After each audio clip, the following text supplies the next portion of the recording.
and the wider issue of the fiscal treaty and its implications for how that is going to be dealt with in 2016. And if anything is coming across as being one of great seriousness, it is the crisis that's facing the health situation over the next 12 months. Not over the next 2 years, the next 12 months, in terms of the adequacy of funding that has been made available for it and that has been earmarked for it. Our approach has been to the negotiations has been to demonstrate our good faith. There's been no constant briefing, no leaks, no spin, no manoeuvrings, no attempt to deny the right of others to act in accordance with their mandates. The negotiations have been constructive but not conclusive so far.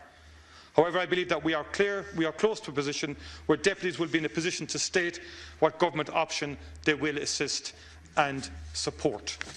The primary focus is on the option of what would be a minority government. It's important to address some of the comments which have been made about how a minority government might work. The past approach to government formation in Ireland is by no stretch the dominant model in successful democracies. In fact, the insistence that we hear from some that government can only be successful. That we hear from some that government can only be successful if it is assured that it can win every vote and get its way on every issue is a nonsense. The casual and repetitive demand of commentators, many of whom completely failed to understand the mood of the public before the election campaign, and they did, that the only good government is a majority government, simply doesn't stand up to scrutiny. We've just had 5 years of a government which had the strongest majority in our history and only became unstable when it came to arguing over delaying the election by a few months. Independent studies show that up to a third of governments in Europe since 1945 have had minority support in Parliament. They've also shown that these governments have shown more respect for consultation in policy formation, have worked with real parliamentary oversight of all stages of the budget process, and can encourage more fiscally responsible policies than many majority governments. Some countries with the highest standards of governance in the world regularly have minority governments which are enabled to be formed by opposition parties. The key to this is that their parliaments assume a more professional and accountable role. Everything does not rise or fall on whether or not there is an all-powerful executive. It is my intention to avoid the type of partisan comments which defined many of the contributions when we last discussed this matter. There's no purpose served by aggressive point scoring. What does have to be said is that we now have the position where some are busy lecturing others about what they are and are not entitled to seek to do with their mandate. We have the bizarre situation where some parties are demanding that others form a government so that they can get on with denouncing it. Never before have so many spent so much time calling for a government they will vote against. Correct. The process being followed at the moment by parties who want to lead government is new for Ireland but common internationally. After today, it will move forward. Our parliamentary party will meet to discuss the issue tomorrow. It's our intention to continue the ongoing discussions which are already underway. And it's important to say that one of the things which was rejected by the people in the election is an approach to politics driven by constant hype and spin. The never-ending stream of unattributed comments designed to influence perception rather than fairly reflect reality has only served to damage public perception of politics. There can be no trust and no real change even if this approach to politics continues. And I would even say, Taoiseach, in terms of meeting, I have no difficulty meeting with you at all. But I don't have to read about it at 7 in the morning to be told apparently I'm meeting you at 7 p.m. when, of course, there was no contact at all. And that's the kind of endless spinning and manoeuvrings that we could do without. I have absolutely no difficulty meeting anybody in the House. I'm going to conclude. I met with Deputy Burton last week with a very cordial exchange, which was much different to the presentation she made. So I would respectfully suggest and address remarks to some of your colleagues. I am not. This is a very constructive point because it actually would be important for the conduct of discussions into the future. The briefings have to stop, Taoiseach.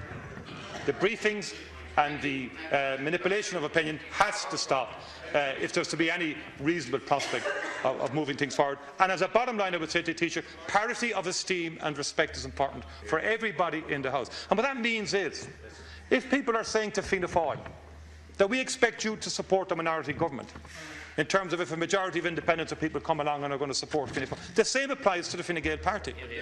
That the Fine Gael party should equally be in a position to say that whoever emerges in a majority position to lead a government should also be in a position to enjoy that support. So ruling this out and that out is not conducive to a constructive engagement. I put that point on the record. Your time has elapsed. So as I said, I thank you for your indulgence on an important occasion such as this. Your time has now elapsed. We are working to implement the mandate we received.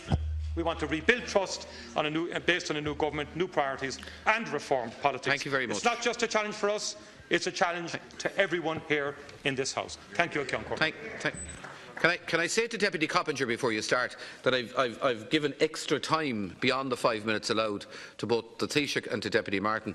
Obviously the same facility is now available to you, Deputy Coppinger. That's marvellous to know. Thank you, Ceann Comhairle. Very inclusive. No, I won't take up the extra time. I just want to, first of all, explain the context for the nominations today. I'd like to thank the... I'll just give the lads time to clear out, will I? Yeah. To the member on her feet. I'd just like to thank those independents who supported the nomination today of the Anti-Austerity Alliance and People Before Profit, and explain the context and take part in the debate on the nominations. The two nominees who we've heard from already should be reminded that one thing is clear from the election: people did vote for change. And the only two nominees that have been put forward today, apart from ourselves, is Fianna Fáil and Fine Gael, who do not represent change. They represent more of the same, have dominated political life in Ireland for decades, and while I commend Deputy Martin for doing his very best to convince us of there being a huge difference, it's mouseland politics. They're identical twins in reality. It's amazing that key issues haven't been mentioned by either of the two nominees. Apparently it's unimportant, and it doesn't bear mentioning that this week the Panama Papers revealed a massive concentration of wealth in the hands of a tiny elite globally, but also implicated Ireland in participating in creating tax havens for key companies around the world. We've seen that the 1% are hoarding and hiding their wealth from governments and avoiding tax, while in the so-called third world people are literally starving, looking for water, and in the developed world workers have had their income slashed and public services have been decimated in the last 7 years to bail out this elite. Both of the candidates support this system. They've nothing to say in any criticism of it, and they think that this type of inequality is absolutely fine. And in fact, they base their entire economic policy on encouraging low corporation tax rates and imposing some of these companies even paying back taxes to this country, such as Apple, who owe 19 billion. So these are key issues for the electorate who made a decision to elect the government. And what we believe in the Anti-Austerity Alliance and People Before Profit is that we must take this wealth and use it to invest in housing, health and education. Amazingly as well, neither nominee has mentioned the water charges. They're on the radio talking about it. They haven't explained their position here today. Are they going to get rid of the water charges? Are they going to suspend the water charges?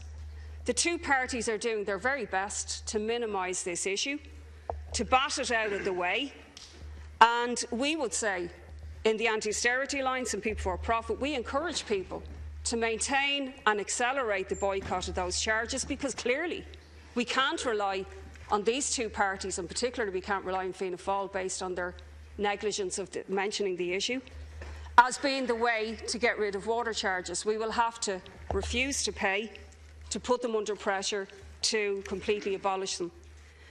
Now, the fact is as well that this is the first time a woman has even been nominated in almost 100 years of the existence of the Dáil for the position of Taoiseach.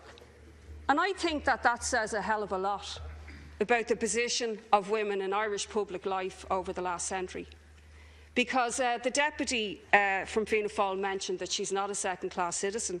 She isn't, but in 32 Dáils, not one woman was ever nominated for Taoiseach, and in the last Dáil, there was no women members of her own party here, despite having 20 members. So our point is that women have been sidelined in Ireland, and in fact there's key issues relating to women that should be addressed.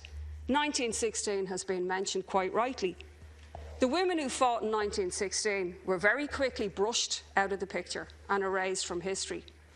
They were told to go back into the kitchens and stay out of public life. That is a reality. And it's the ancestors of the two nominees, the political ancestors, who did that.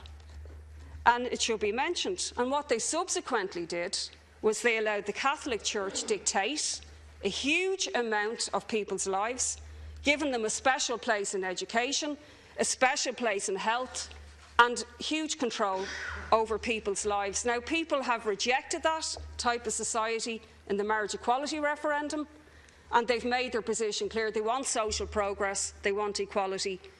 A separation of church and state is inevitable. I'm not confident it will be done by either of the two parties who've nominated people here today. Outside the Dáil and outside the Taoiseach's office today, Amnesty International staged a protest, which they're doing for 12 days, on the issue of the ongoing scandal of the 8th Amendment, introduced by the political ancestors of the two parties and maintained for 33 years. But now we're here to say that that shame can no longer continue. 80% of people favour a referendum and favour repeal of the 8th Amendment.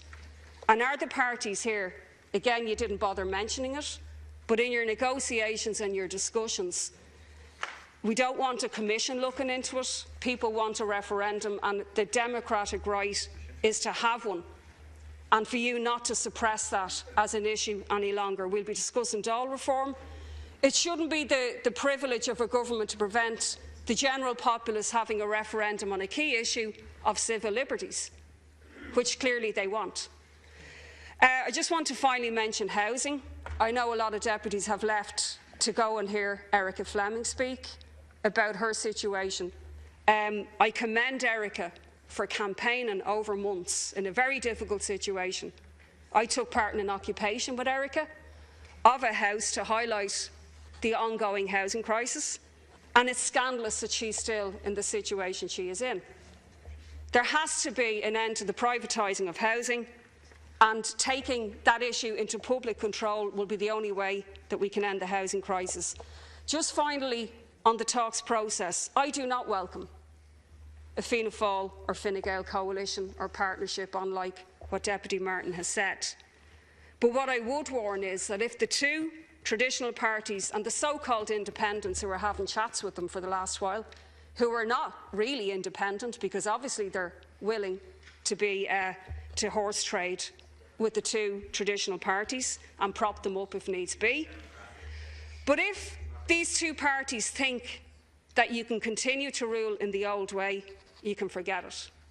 Because what we've seen is, yes, the Lewis workers, we've seen a reaction from nurses, from teachers, of having a two-tier system that was foisted by these two parties. The Tesco workers won't accept having to suffer low pay, and they won't accept a continuation of austerity, ruled by the rich against the interests of working people. So be warned about those things. Thank you. Thank you very much, Deputy. We proceed, Minister Francis Fitzgerald. Thank you, Ceann Comhairle. The second vote by this House addressing the issue of government formation has now concluded. And as has been said by many people here, 40 days have elapsed since people cast their ballots and gave us this new Dáil, each with our mandates here. That is a very diverse result, and I do believe in the formation of government. We need to respect that diversity, and we do need to respect it in terms of the kind of parliamentary reform that is on the table at present. That change in our procedures here will make it much easier to respect the kind of diversity that we have seen in the result. I believe that the people now rightly expect us to make progress. because so many pressing issues are facing our country. Many of these have been mentioned already here today. We do face external risks. We do need to deal with the many serious domestic challenges which are out there, address the social problems that have been identified by all of us. We all share a wish to deal with those. Nobody has, exclusivity on wanting to deal with social problems. We are all committed to dealing with the health issues, to dealing with the housing crisis. There's no one person in this Dáil, I believe, that has greater moral authority than the other in terms of our motivation to deal with the issues of concern to the Irish public. And what I would say about us in Fine Gael is that we will work with others in the national interest, and we should be talking about the national interest here, to move beyond the current impasse and to get on with the job of providing the country with both a stable and a good government. As the Taoiseach and indeed Deputy Martin mentioned earlier, we have been very successfully in recent days and weeks commemorating in a very inclusive way the events of 1916.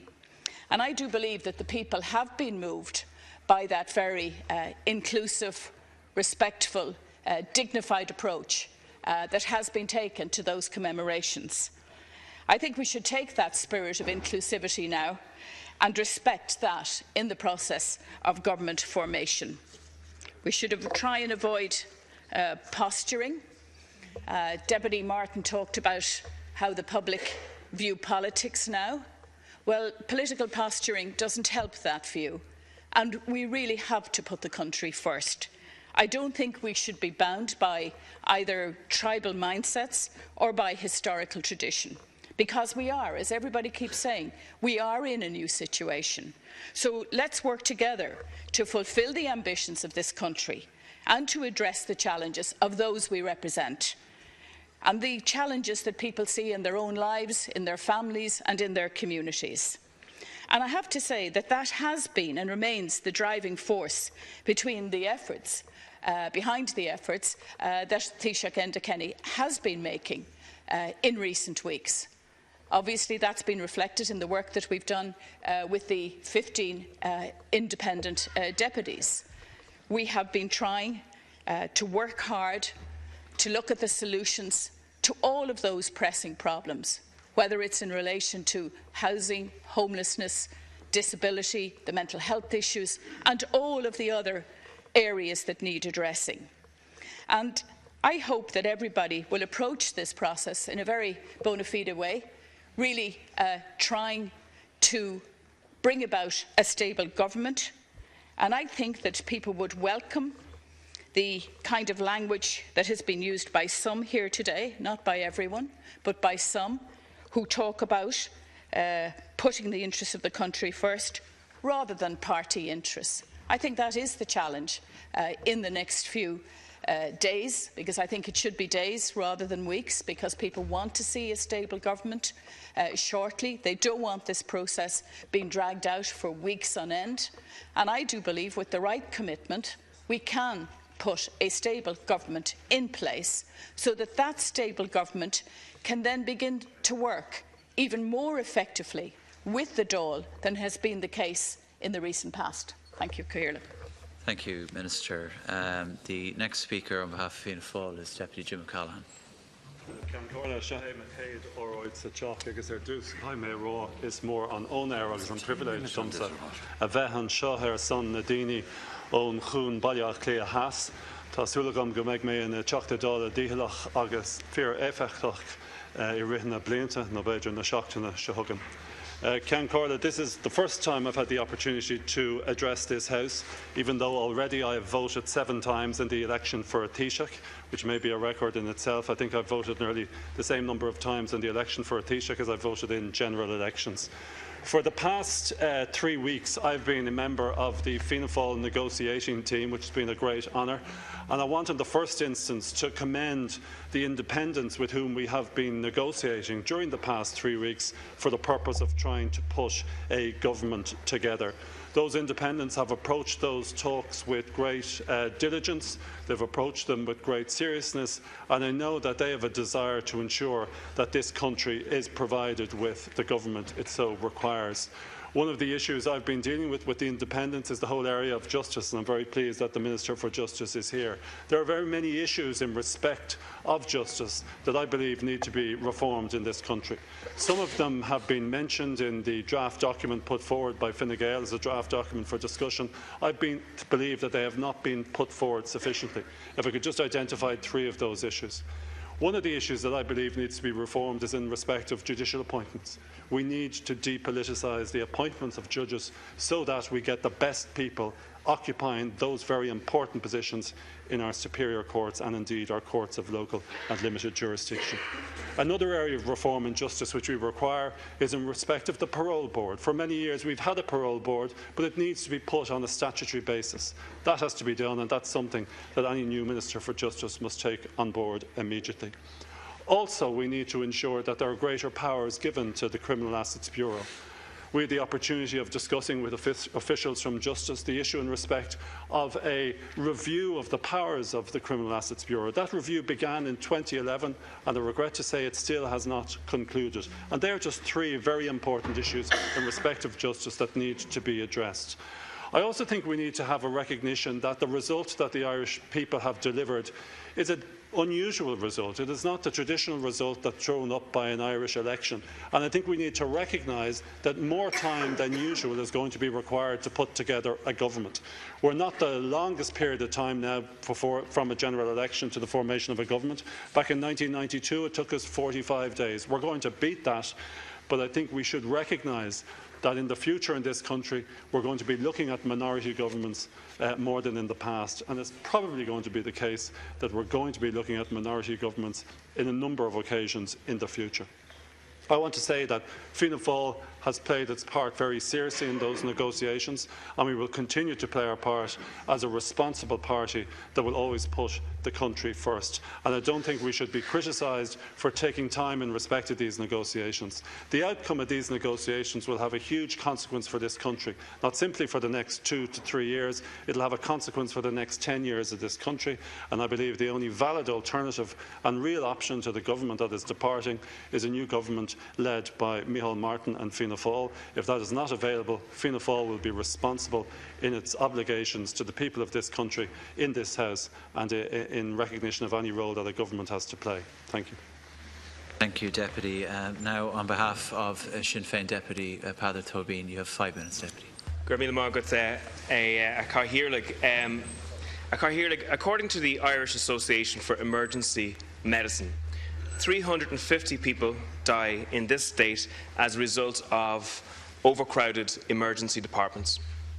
So that means in the 40 days in which Fianna Fáil and Fine Gael have refused to talk to each other, 35 people have died in this state in overcrowded emergency departments. Now, these are not people who are coming to the end of their lives. These are people who are dying as a result of those overcrowded emergency departments. Now, 5,715 people are in emergency accommodation today. In the 40 days that Fianna Fáil and Fine Gael have refused to face-to-face discuss government, roughly 280 people extra have joined those ranks of people in emergency accommodation. And on Tuesday next, it will be April 12th, which will be the 10th month after Cleary's was closed. Now, that was a textbook case of tactical insolvency, and we will have, no doubt, a round of crocodile tears from all of the parties in this chamber. But the fact is, Fianna Fáil and Fine Gael will may not still have actually spoken to each other. And the disaster about this is there are solutions to these problems. And for example, I have a bill that I want to bring in front of the Dáil, a bill that would pierce the corporate veil, which ensured that these tactical insolvencies cannot happen. And yet, because of this government hiatus caused by Fianna Fáil and Fine Gael, I won't be able to do that. And people watching today will actually feel it's surreal to see Micheál Martin and Enda Kenny hector each other 30 feet apart from each other but not actually go into a room to discuss government as of yet, 40 days later. And the truth is as well, as we mentioned, Sinn Féin want to be into government. We want to be in a position to make the necessary changes. But the numbers are not there. And anybody who says they're there is simply looking to draw us into the farce that you guys are involved in at the moment. We are honest and upfront with regards to what we want to do. And we made our decisions and we laid our cards on the table very fast to expedite the process of government formation. And mark my words, the people of this country do not, or Sinn Féin do not want a Fine Gael, Fianna Fáil government. But the people have voted in the way they voted. The people have voted the way they have actually voted. And to bin the mandate that you've been given so soon as you've been given to it, it would be a democratic disgrace. So the disgrace here is the fact that Fianna Fáil and Fine Gael are faffing around with the mandate that they've had, and yet we have immediate crisis racking this country. The truth is, I believe, is that the two centre-right parties are holding this country to ransom.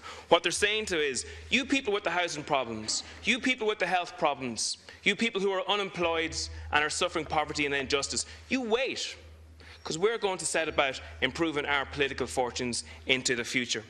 But the truth is, the people can't wait, Ceann Comhairle. And, you know, what the country is seeing is, you know, Micheál Martin text and maybe Enda Kenny WhatsApp Micheál Martin, while the mammoth tasks of this country still exist to be solved. And one of the problems I have at the moment is that there are mandates here in this chamber that could actually be acted upon. For example, in my own constituency, we have the problem of the North-South interconnector, which the previous government sought to overground. Now, Sinn Féin wants this interconnector undergrounded, and I understand Fianna Fáil wanted to, and a certain amount of the independents also want that interconnector to be undergrounded. But we have Alex White, the Minister, still proceeding with the previous government's policy on this issue. He hasn't got a mandate, and yet the mandate of this chamber is actually being prevented from doing the job that they're meant to do. And that's happening right across the whole process as well. So another point that I want to mention is my colleague Gerry Adams suggested today that we propose a committee to deal with housing. And everybody nodded piously with regards to that. And he suggested the only way that it could happen was for the Taoiseach himself to propose it and to make it happen. And yet we're going to get to the end of this debate without the Taoiseach actually making that proposal. And that's a shocking indictment of the Taoiseach's position with regards to housing and his lack of ability to deal with the issue. So what I'm asking for the two political parties to do is to end this Groundhog Day, to end this republic of farce, and actually either transform their mandate into a government or get off the stage and call an election. Garmagat. Thank you, Deputy.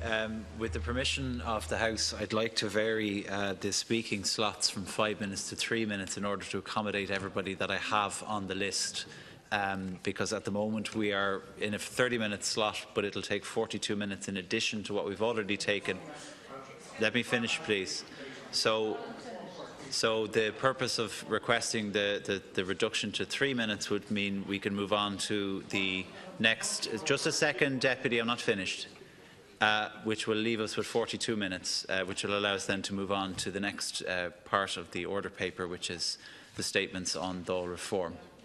Deputy Ryan. I mean, if time is such difficulty, I suggest we take that time difference out of the later debate and we use our time here to discuss what is the important political issue for our time. Well, Deputy, unfortunately I'm not at liberty to do that. I can't deduct from the order paper.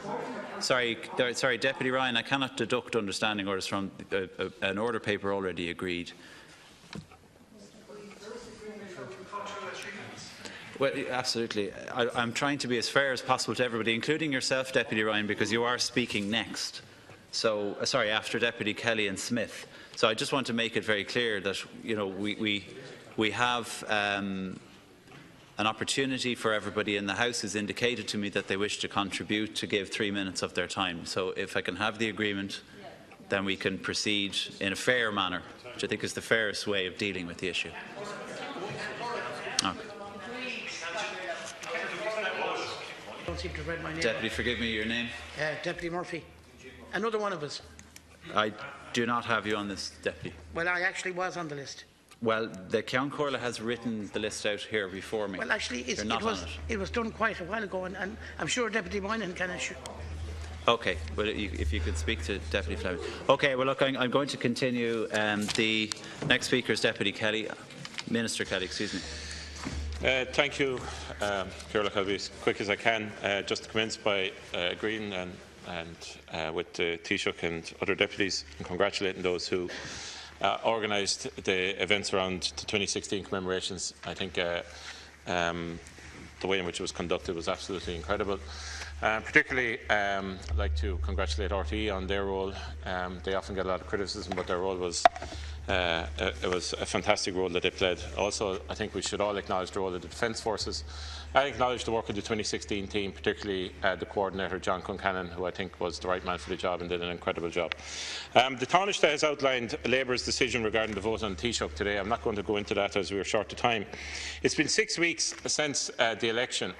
And I've spoken about the 2016 commemorations, but by and large now the public are concentrating on what we're doing inside here in this House.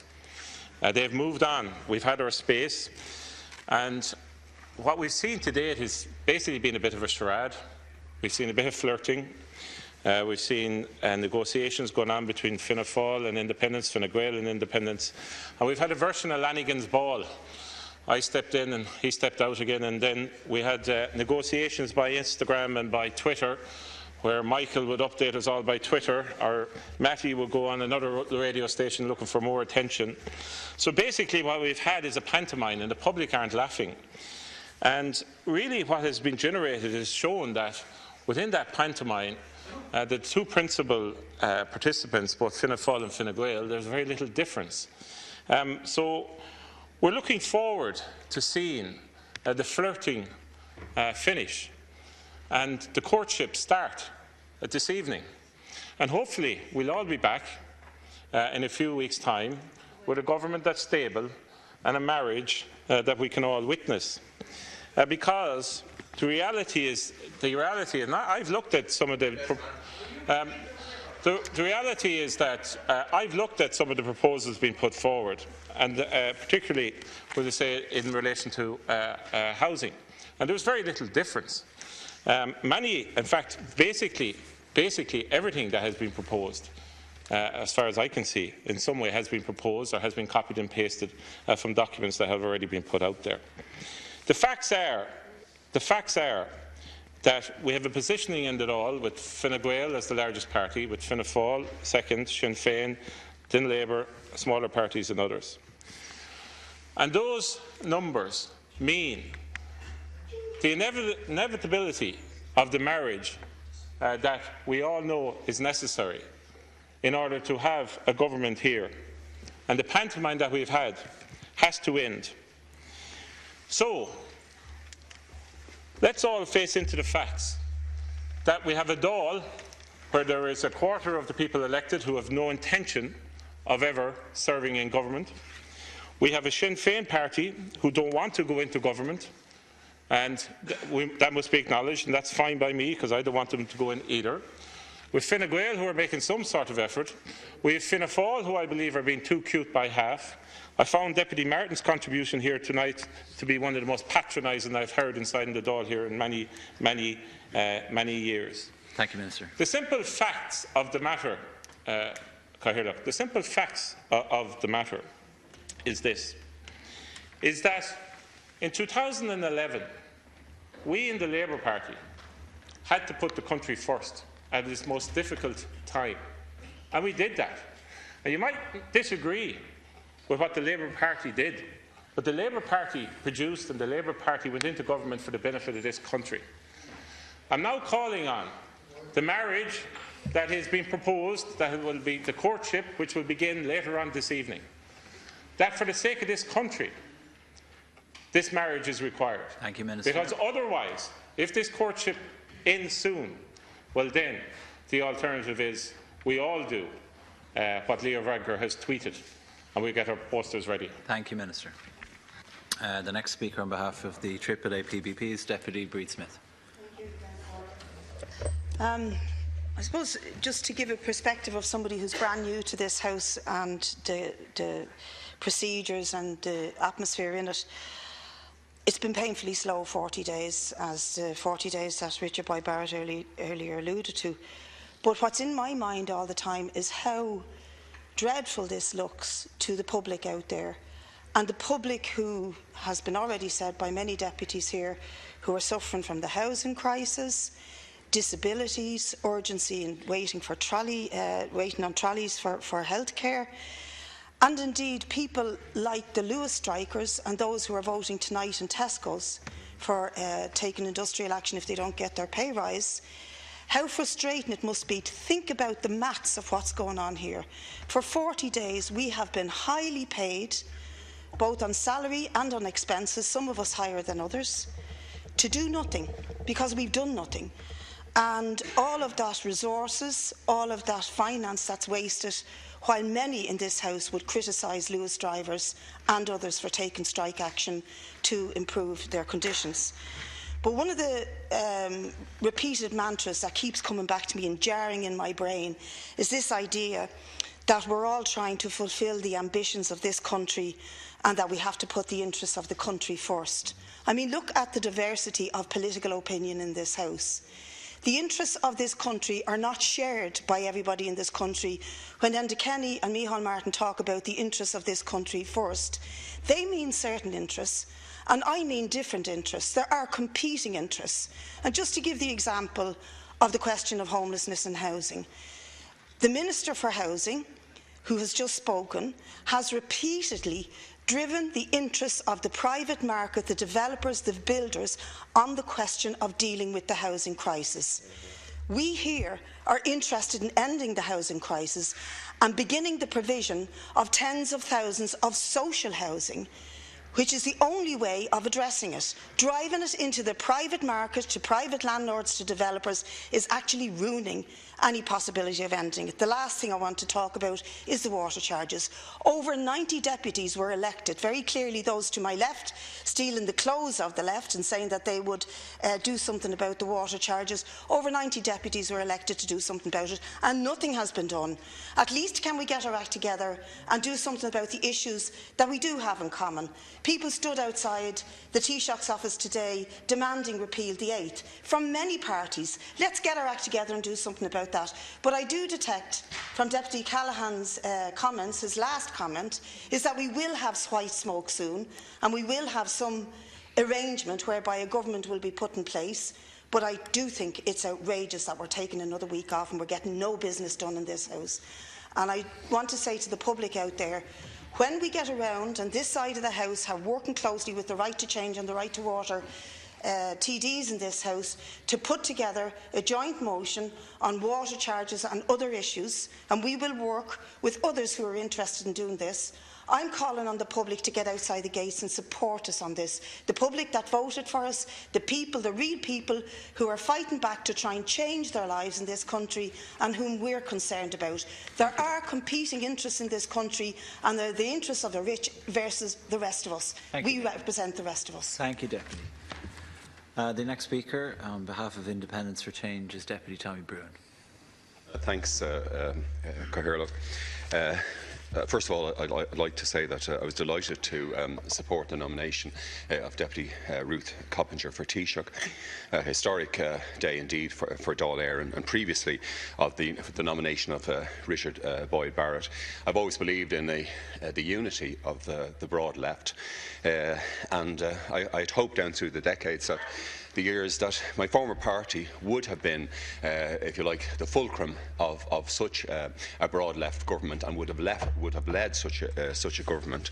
I was elected, Cathaoirleach, as a Right to Change candidate and an independent for change, and my preference still is for change. I think we should have a change of government. I think that was the decisive feeling, if you like, of the people, and I think, in particular, all of those who stood on the platform of the Right to Change, that we should perhaps have a single nomination for Taoiseach, and that again, broadly across the political spectrum, people should support that, and we should try to, if you like, fulfil the will of the people in that regard. A few days after the general election, I received an invitation from Deputy Micheál Martin to meet him and to discuss the issues of concern and what he saw the future and what I saw the future for our country. I think we had a very pleasant meeting for about 45 minutes. I outlined to him obviously the ferocious and huge concerns from my own constituency, especially in relation to housing, to health and disability services, and the requirement for the abolition of water taxes. At the end of the meeting I said obviously I couldn't support his nomination for Taoiseach because I believed on so many areas Fianna Fáil wasn't prepared to take the dynamic action that was required, and I couldn't fulfil my right to change mandate. A few days later then Taoiseach Kenny also kindly invited me to a discussion, and again we went through I think the key areas of concern which are facing the people, and the Taoiseach, I think you reiterated again the policy stances that yourself and your party had taken in the general election. I said also at the end of that meeting that I couldn't support the nomination of the outgoing Taoiseach because I'd been elected as a right to change candidate, and because the people badly wanted change, and I thought that was one of the fundamental results of the election. I was struck, however, in both of those meetings, Cathaoirleach, by the fact that Fianna Fáil and Fine Gael have so much in common. I remember, for example, the previous Speaker, the Minister for Housing, when on this side of the House we were urging him desperately to bring in serious rent regulation, and he wouldn't do it. And he couldn't do it because I felt on that critical policy issue, which so much affects the provision of social housing, he was opposed relentlessly, I think, by Fine Gael, and indeed across as I heard myself, I was shouted down by Fianna Fáil on that particular subject. So there's so much in common, and I think the two Conservative parties, therefore, there is a duty to govern. The 6 weeks have passed. We do need a government urgently. Those problems, such as the dreadful situation, and again that heroic young woman, Miss Erica Fleming, is in the building right now, explaining to deputies the circumstances of herself and her family, and the other 1,600 children, Taoiseach, who are living in homeless accommodation in hotels this evening. So we do need action urgently. The Conservative parties getting together can do that. I'd be happy to oppose them. If, however, they don't do that, I think there is an obligation. Just a final point, Alan. Sorry, Deputy. There is an obligation on the right to change parties and progressive independents and progressive parties to put together a government in this state, and the Conservative parties, one or other of them, can see what they can do to support such a government, which I believe would be very dynamic, because we've seen in the past, as you'll remember, some of the deputies from the left have often been the most effective ministers. Thanks, Cathaoirleach. Thank you. Deputy Catherine Murphy on behalf of the Social Democrats. We in the Social Democrats decided to abstain on each of the votes for Taoiseach today because we didn't see an outcome to start with, and we felt that there was essentially it's postponing the inevitable. We don't have to like the results of an election. As Democrats, we have to accept them, and the reality of it is this is both mathematical, but it's also political. And the mathematical point is that the two large blocks of both Fianna Fáil and Fine Gael between them got sufficient numbers to form a government. But there is a political direction as well, and there's a reason why this country is polarised, and part of that reason why this country is polarised is because of the political direction, not just in the last 5 years, but probably for the last 20 years or more. It's no surprise that we have a housing and homelessness crisis, because if it comes down, it comes down to political failure. It's no surprise that there's a problem with white-collar crime and corruption, because there has been an approach of light touch regulation, and indeed we're seeing the Panama Files in the last few days show evidence of that international relationship, and unfortunately Ireland has played a part in that. There has been an unfortunate tone in some of what has happened today, in that it's been a lecturing tone about responsibility. Well, there is a responsibility for creating some of those crises, including in housing, in health, in the lack of prosecution on white-collar crime, in relation to disability services or their absence. Essentially, what we want to do is we want to play a constructive role. We want to play a constructive role where we stop this Punch and Judy type politics.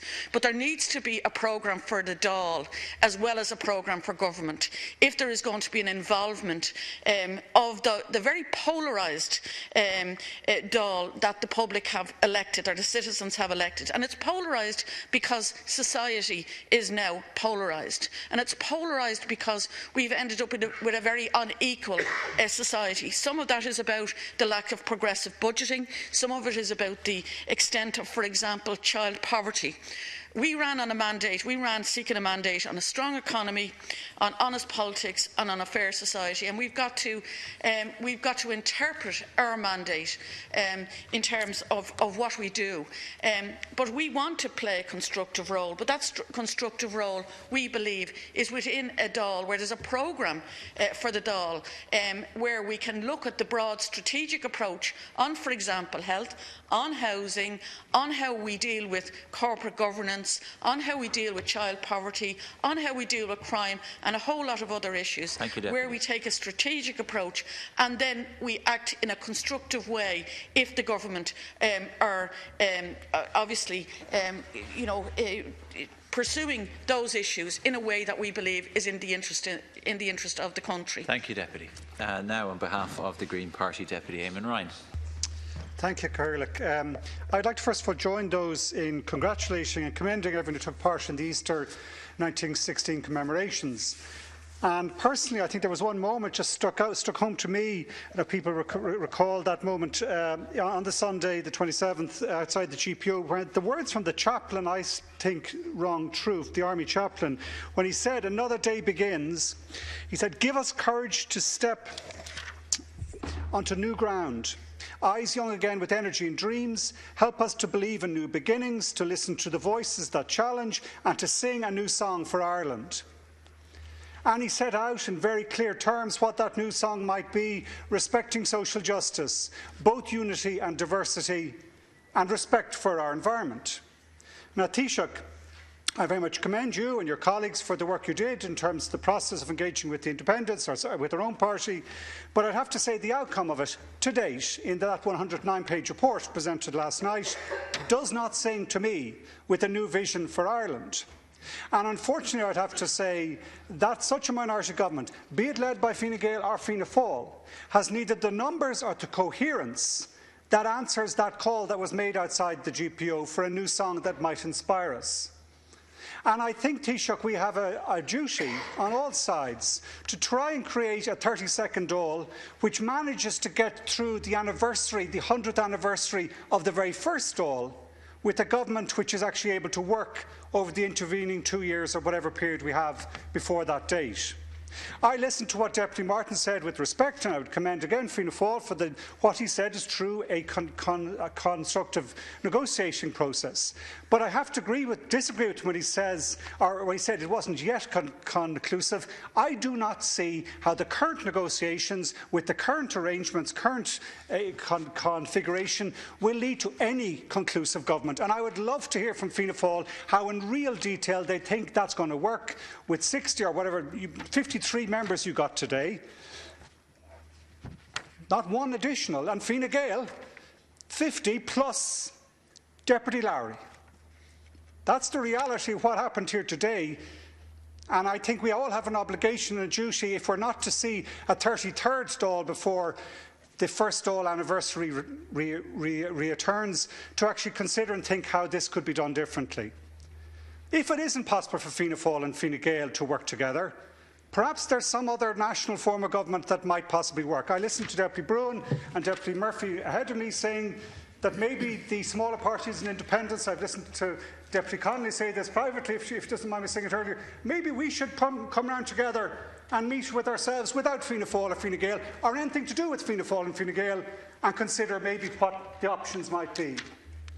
Maybe we should do that not in government buildings, but in some independent place of our own choosing, in our own time. Thank you, Deputy. Because the current arrangements, are not working. Something needs to change, and I think we all do have a responsibility to answer that Easter 1916 call to sing a slightly different song of Ireland. Thank you, Deputy Ryan. Now, on behalf of the Independent Group, Deputy Shane Ross. Thank you, Cairn Corley. You know, it seems to me that what's happening here in the Dáil this evening is a microcosm for what's been happening in Irish politics for a very long time. We're debating the creation of a government, which is possibly the most important thing that we could be debating in the next 5 years. And we curtail debate on that to 30 minutes. We curtail speeches to 5 and other speeches to 3 at this time. And we plead we haven't got time to discuss this issue for some reason which I don't understand. We haven't been meeting. We haven't been sitting. And if we were serious about what's happening here today, we would have given far more time to far more people to thrash out what's really happening. And I think it is utterly wrong for those on that side who have said this afternoon that what is happening in government buildings and in the Fianna Fáil offices is a charade.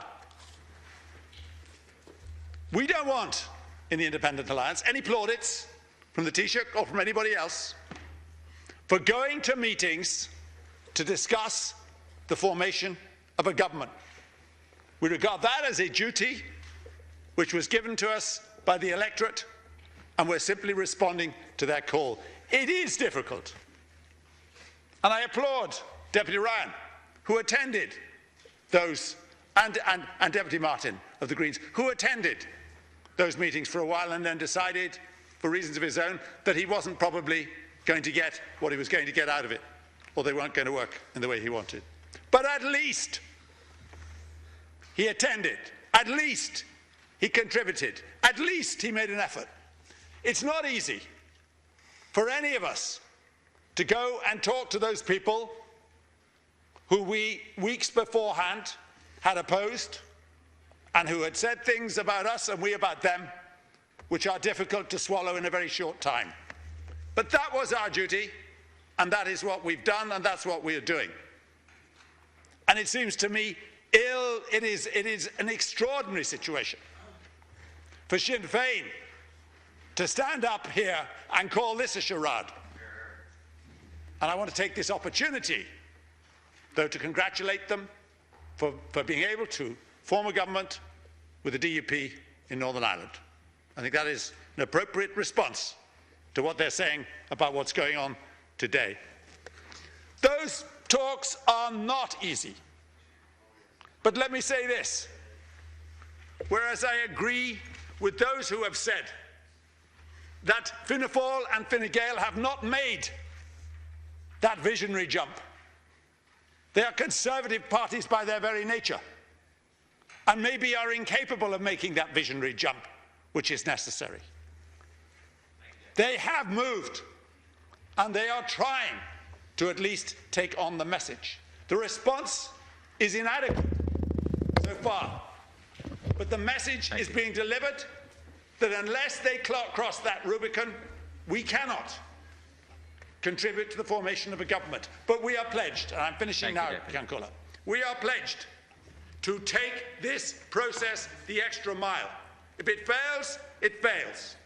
But we are determined to fulfil what the electorate has asked us to do, which is to introduce a new and radical element into Irish politics which has never been seen before. Thank you, Deputy. The next speaker is Deputy Seamus Healy. Oh, okay. Deputy Finian McGrath, who had indicated he was okay. Well, the final speaker in that case is Deputy Thomas Pringle.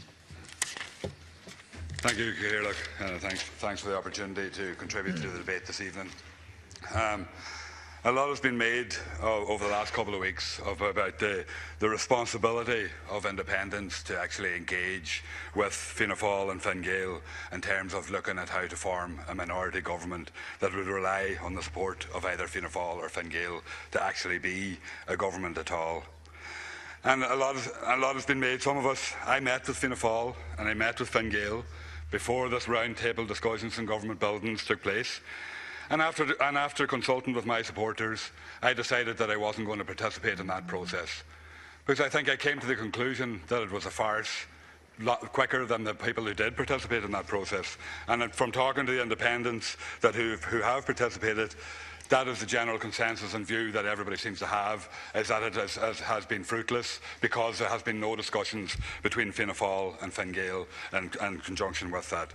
So for that reason, as I knew this beforehand, that's why I decided not to take part when I listened to what each side had to say and what they intended to do. And some of the documents that I was presented with at that time showed that there wasn't any willingness really to make change and to fundamentally change the government. I was elected with a mandate to have a fundamentally different government and type of government in this state, and I didn't see that could arise from that process. And it won't arise from the process of Fianna Fáil and Fine Gael coming together either, but it gives us the opportunity to have a fundamentally different government at some stage in the future. And I think that comes down to what the biggest difficulty is in this whole process for Fianna Fáil and Fine Gael. Because I think the dogs in the streets will tell you that there's no difference policy-wise between either Fine Gael or Fianna Fáil. The only difference is around personalities and around a bit of history.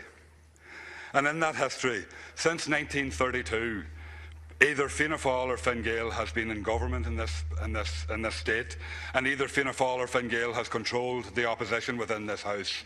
So between both parties, they have controlled this House and they have controlled the functioning of politics in this country since 1932, and they hope and they want and they're desperate to continue to exercise that control into the future. Deputy Martin spoke earlier on about the fundamental challenge of reforming politics. Well, I think the Irish people have taken on that challenge, but the Fianna Fáil haven't recognised it and Fine Gael haven't recognised it yet, because they voted both of them into a majority situation, and that is the fundamental change that can happen and should happen out of this whole process. Because that is a government that works, and everybody tells us before the last election about the numbers dictated and the numbers decide what happens. Those are the numbers, and the only thing stopping it happening is because Fianna Fáil and Fine Gael want to control both sides of the House indefinitely and into the future in this state. And that is the fundamental change, and that's the thing that we have to challenge, and that's what Fianna Fáil and Fine Gael have to accept, is that politics have fundamentally changed, and their iron grip on government and opposition is ending and will end now, and if it doesn't end now, it will end after the next election anyway. Thank you very much, Deputy Pringle. We now proceed, there being no further speakers on this particular matter, we proceed to statements on Dáil reform as per the order of the House. Before calling the Taoiseach, I wish to say and advise the House that the Subcommittee on Dáil Reform has agreed an interim report which has been laid in the library. Copies of the report are available at the back of the chamber if members need to refer to it, and this report is the first step in our journey towards a reformed Dáil. The Subcommittee will continue to meet throughout the month of April to agree reform proposals which will be presented to the Dáil for approval. Consequential changes to standing orders will be presented as soon as possible thereafter, we hope by the end of April or very, very early in May. Taoiseach. Thank you, Concorla. I welcome the opportunity to say a few words on the work of the Dáil Reform Subcommittee, including their interim report. On the 10th of March last, when the House reconvened following the election, the members for the first time in its history, had the opportunity to elect a Ceann Comhairle by secret ballot. This change in standing orders was introduced by me before the general election, so that people would actually be able to implement it and not have to talk about it at the end of the 32nd Dáil, along with changes to allow the selection of the chairs of the Oireachtas committees using the Dehan system, and also a requirement that the Taoiseach would appear before the working group of committee chairs twice a year. Each of these changes were designed to enhance the role of the Dáil in Parliament here.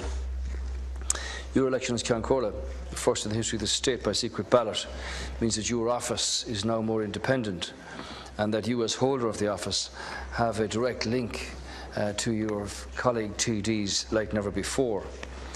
On the 10th of March, the House also voted to establish a new Dáil Reform Subcommittee, chaired by you as the newly elected Ceann Comhairle and representative of the entire membership of the Dáil. The committee sought submissions. It received 25 different sets of proposals from parties, from individual TDs and from others, including a comprehensive reform document from my own party. Your committee has undertaken to evaluate the way the Dáil works, to review the submissions it has received and to report back to this Dáil with a set of reforms which will allow the Dáil to work more effectively. The committee's interim reports and the statements in the House today are only the first steps in a reform process which will build on the reforms of the last 5 years and over the next number of weeks recommend a number